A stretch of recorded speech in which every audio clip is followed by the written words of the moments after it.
របៀបប្រើប្រាស់ឧបករណ៍ចាំបាច់មួយចំនួននៅក្នុងរថយន្ត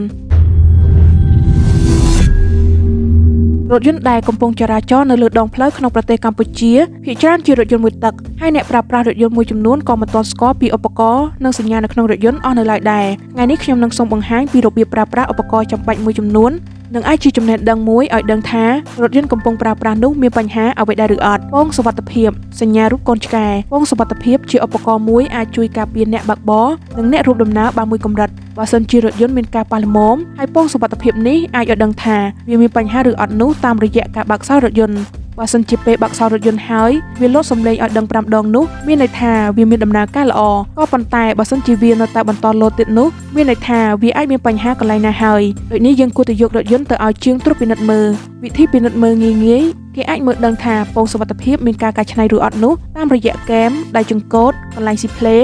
ឬអាចសង្កត់ផ្នែកខាងមុខនៃអ្នករួមដំណើរក៏បានបើសិនជាត្រង់នោះមានការបិទបន្ថែមបិទថ្មីឬសង្កត់ទៅមានលក្ខណៈត្រុតមានន័យថាពងសុវត្ថិភាពនោះអាចបែកឬមានការកែច្នៃ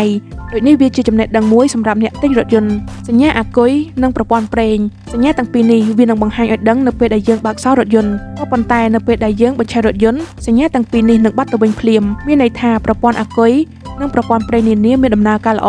ប្រព័ន្ធធុងទឹកនិងប្រព័ន្ធកម្ដៅប្រព័ន្ធនេះវាមានអក្សរ2គឺអក្សរ C និងអក្សរ H ប៉ុន្តែអ្នកបើកបរគួរតែឆ្វេងយល់បើត្រនិចកុងទ័រវាចង្អុលលើពីពាក់កណ្ដាលឬបញ្ឈប់រថយន្តជាបន្ទាន់ព្រោះរថយន្តនោះវាឡើងកម្ដៅអតិបរមាហើយបើមិនព្រមឈប់ទេនោះវានឹងអាចបណ្ដាលឲ្យប៉ះពាល់ដល់ម៉ាស៊ីនរថយន្តឬក៏អាចឆេះរថយន្តក៏មានដែរ Cruise តួនាទីរបស់វាគឺជួយរក្សាល្បឿនថេរបើទោះបីជាយើងដកជើងចេញពីហ្គែក៏ដោយឧបករណ៍នេះស្ថិតនៅកន្លែងបញ្ជាផ្លិតទឹកហើយនៅពេលដែលចុចវានឹងបង្ហាញអក្សរ Cruise នៅពេលដែលចុចវាគេអាចប្រឡែងហ្គែវានឹងរក្សាល្បឿនក្នុងករណីជានៅលើផ្លូវ highway អ្នកបើកបរអាចជន់ហ្វ្រាំងឈប់បានតាមចិត្តតែនៅពេលដែលបើកបរដល់ល្បឿនមួយចង់នៅនឹងថេរគេអាចចុចឧបករណ៍នោះសញ្ញា OD